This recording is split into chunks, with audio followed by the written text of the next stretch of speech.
বন্ধুরা নমস্কার, আমি ডাক্তার জয়ন্ত বাইন, প্লাস্টিক এবং কসমেটিক সার্জন। আজকে আমাদের যে ভাই এসছেন আর গ্রেড 2B গাইনোকোমাস্টি আছে। আমরা দেখতে পাচ্ছি চেস্টে যে ফ্যাট এবং গ্ল্যান্ড সেটা অনেকটাই বেড়ে গেছে এবং অনেক সময় তো এটাতে প্রেস করলে পরে ব্যথা হতে পারে। আপনার কি ব্যথা হয়? ব্যথা নেই, ওনার ব্যথা নেই, কিন্তু দেখতে খারাপ লাগে, তাই তো? একটা সোশ্যাল এম্বারাসমেন্ট, সবার সামনে জামা কাপড় খোলা, প্রকাশ্য জায়গাতে স্নান করা, এটা করতে গেলে পরে অসুবিধে লাগে, নিজেকে সংকুচিত মনে হয়। সেই জন্য আমরা এই সার্জারিটা আজকে করবো। তো এটা যেহেতু কসমেটিক সার্জারি, আমাদেরকে খেয়াল রাখতে হবে যাতে ওনার কোথাও বিশেষ কোনো দাগ না হয়, যাতে বোঝা না যায়, সেটা আমাদেরকে বিশেষভাবে নজর রাখতে হবে। সেই জন্য আমরা যেটা করব, ওনার বগলের দিয়ে, এইখান থেকে বগলের মধ্যে দিয়ে পুরো এরিয়াটা লাইপোসাকশন করব এবং এই নিপিলের তলায় ছোট্ট একটা গোল কাট করে আমরা গ্ল্যান্ডটাকে বের করে নিয়ে আসবো। এবং আজকালকার দিনে আমরা সম্পূর্ণ অ্যাবজর্বেবল স্টিচ ইউজ করি, যে সুতোগুলো আপনা আপনি অ্যাবজর্ব হয়ে যায় এবং সুতোগুলো ভেতর দিয়ে থাকে, ইন্টারনালি থাকে, বাইরে থেকে কোনো সুতো দেখাও যায় না।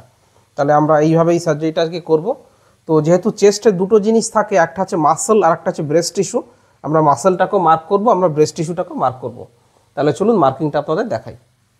তো আমরা প্রথমে সুপ্রাস্টার্নাল নচ মার্ক করব, তারপরে মিড লাইন, এটা হচ্ছে আমাদের চেস্টের মিড লাইন।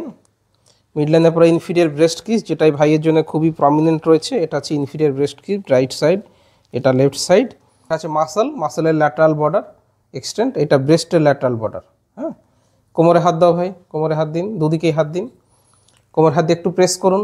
হ্যাঁ, প্রেস করলে পরে মাসলের ওপরে ব্রেস্ট টিস্যুটা কিন্তু আলাদাভাবে ফুটে উঠছে। আবার হাতটা লম্বা করে দিন। এইটা হচ্ছে মাসল। তো এইটা হচ্ছে মাসল, মাসলটাকে আমরা স্কোয়ার মার্কিং করব এবং আমাদের খেয়াল রাখতে হবে সার্জারির সময় যাতে মাসলে কোনো রকম ইনজুরি না হয়। আমরা মাসলটাকে স্কোয়ার মার্কিং করব এবং ব্রেস্ট টিস্যুটাকে রাউন্ড মার্কিং করব, কারণ একবার শুয়ে পড়লে পরে এটা কিন্তু এত ভালো বোঝা যায় না, চেস্টটা অনেক ফ্ল্যাট লাগে। তেমনি উল্টো দিকে আবার মাসলের ল্যাটারাল বর্ডার মার্ক করব, ব্রেস্টের ল্যাটারাল বর্ডার মার্ক করব, কোমরে হাত দিন, হালকা প্রেস করুন, তাহলে ব্রেস্টটা ফুটে উঠছে। আবার লম্বা করে দিন হাতটা, এটা মাসলের আপার বর্ডার।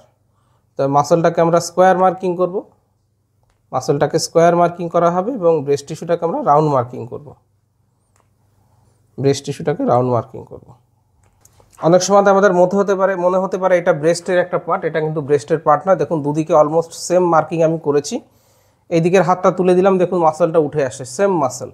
দেখুন এইটা হচ্ছে এই সেম মাসল, যেটা এখানে নিচু মনে হচ্ছে সেটা এখানে উঁচু হয়ে গেছে। তো মাসলটা থেকে যাবে, মাসলটাকে বাদ দেওয়া পসিবল নয়, তাহলে হাতের মুভমেন্ট চলে যাবে, মানুষ হ্যান্ডিক্যাপ হয়ে যাবে, মাসলে ইনজুরি করাও সম্ভব নয়। আমরা এই ব্রেস্টের এই অংশটুকু আমরা লাইপোসাকশন করব।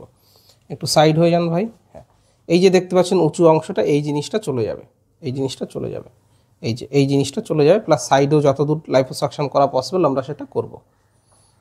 তো গাইনোকোমাস্টি সার্জারি আমরা জেনারেল অ্যানাস্থেসিয়াতে করব, তারপরে আমরা টিমিসিন ফ্লুইড দিয়ে জায়গাটাকে নরম করে নেব, ব্লিডিং হবে না, সার্জারি পরে ব্যথা হবে না।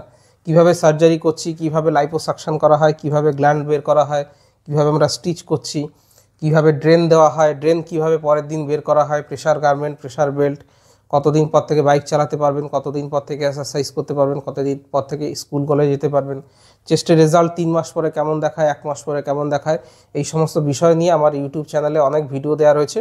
সেই ভিডিওগুলো দেখতে পারেন, অনেক ইনফরমেশন পেয়ে যাবেন। আর যদি আপনার কোনো বক্তব্য থাকে নিচে কমেন্ট বক্সে এসে কমেন্ট করবেন, আমি প্রত্যেকটা কমেন্টের উত্তর দিয়ে থাকি।